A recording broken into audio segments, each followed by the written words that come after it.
আপনারা দেখছেন 24 ঘন্টা ইন্ডিয়া টিভি, সর্বদা সবার পাশে সবার মাঝে।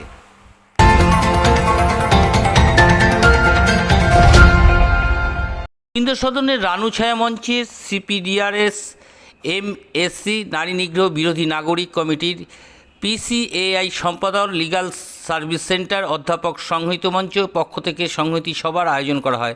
মঞ্চে উপস্থিত পশ্চিমবঙ্গের প্রাক্তন অ্যাডভোকেট জেনারেল বিমান চট্টোপাধ্যায়, ঋত্বিক সেন, বাদশা মৈত্র, সমাজকর্মী মিরাতুন নাহার এবং সঙ্গীত শিল্পী পল্লব কীর্তনিয়ার মতন ব্যক্তিত্বরা।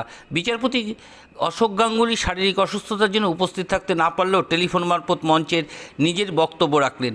24 ঘন্টা ইন্ডিয়া টিভির প্রতিনিধির বিশেষ প্রতিবেদন।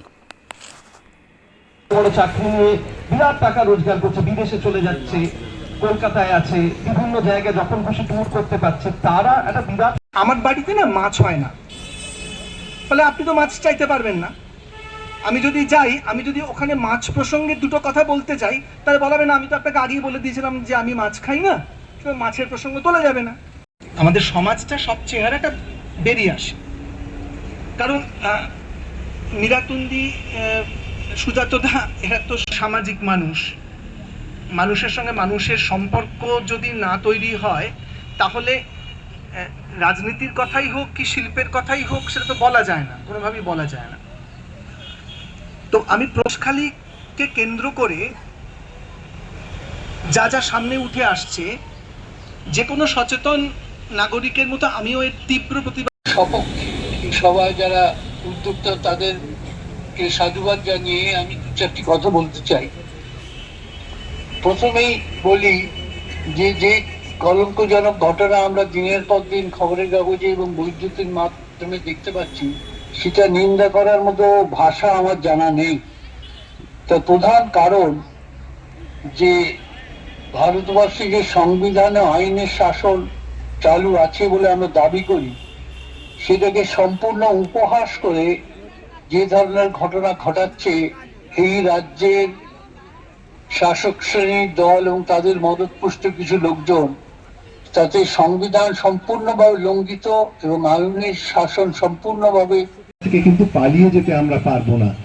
সুতরাং আমাদেরকে কিন্তু কথা বলতেই হবে। এবারে সেটা আপনি রাস্তায় দাঁড়িয়ে বলবেন নাকি আপনার শিল্প মাধ্যমে বলবেন, সেটা তো আপনার ব্যাপার, কিন্তু বলতেই হবে। এবং আমার মনে হয় যারা শিল্পী, যারা সাংস্কৃতিক কর্মী, তারা তো সত্যি সত্যি মানবিক হন বলেই শিল্পের ভেতর দিয়ে তারা তাদের কথা বলেন। তারা কিন্তু এটাকে এড়িয়ে যেতে পারবেন না। সত্যি সত্যি মানবিক মুখ হিসেবে তারা কিন্তু বলবেন। আজকে আমি আমার যা বক্তব্য, তা গতকালই আমি একটা গান লিখেছি, সেটার এখনো সুর করা হয়নি। আমি শুধু সেটা আমার যা বক্তব্য তা এখানেই ধরা থাকছে।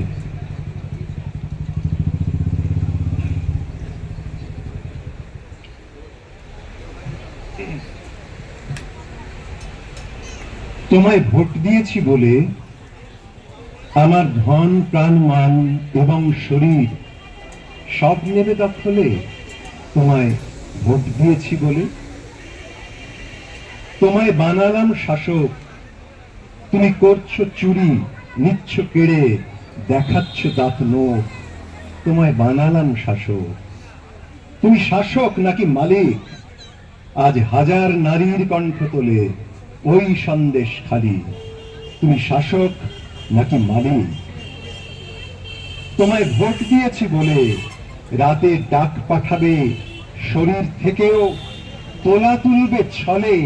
তোমায় ভোট দিয়েছি বলে আমার চাষের জমি কেড়ে তোমার নোনা জলের মাছের ভেড়ি উঠতেছিল বেড়ে আমার চাষের জমি কেড়ে।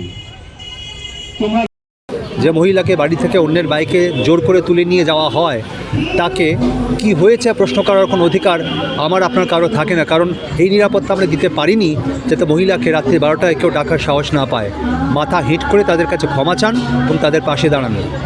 তৃণমূল সরকারের পক্ষ থেকে তো বলা হচ্ছে যে এরকম একটা বিক্ষিপ্ত ঘটনা ঘটেছে। এরকম যখন মহিলা কমিশনের তরফ থেকে যাওয়া গিয়েছিল, যে দল তারা দেখে রিপোর্ট দিয়েছে যে এইরকম কোনো ঘটনা, যারা মহিলারা যারা আছেন তারা বলছেন যে এরকম কিছু হয় না। আমরা গোটা রাজ্যের মানুষ এবং দেশের মানুষ, আমার মনে হয় আমরা সবাই সংবাদ মাধ্যম দেখছি এই মুহূর্তে।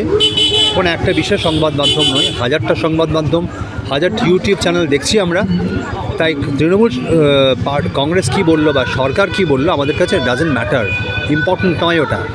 ওই গ্রামের মানুষগুলো যে আবেগ নিয়ে, যে কষ্ট নিয়ে, যে অপমান নিয়ে, যে অসম্মান নিয়ে যা যা বলেছে, গোটা রাজ্যের মানুষকে বলবো তাদের কথাটা বারবার শুনুন।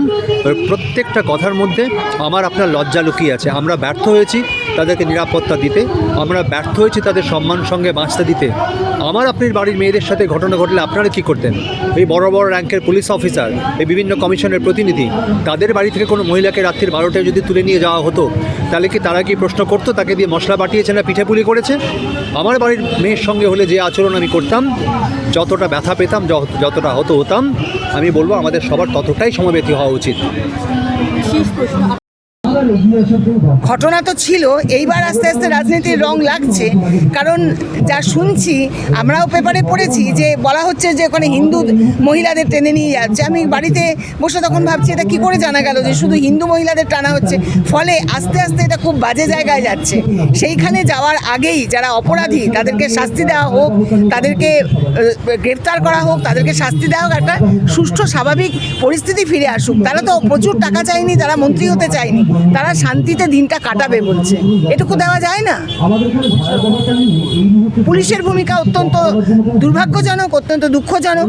কারণ তারা বারবার বলছে পুলিশ তাদের অভিযোগ নেয় না, তাদের কাছেই যেতে চায়। অথচ আজ পুলিশ অনেক কথা বলছে, কিন্তু পুলিশ প্রশাসনের কাছে তো অসহায় মানুষ যাবে। কোথাও কোথাও তো পুলিশ প্রশাসন সাহায্য করে না তা তো নয়। তাহলে এই এত বড় ঘটনার ক্ষেত্রে পুলিশ কেন করলো না?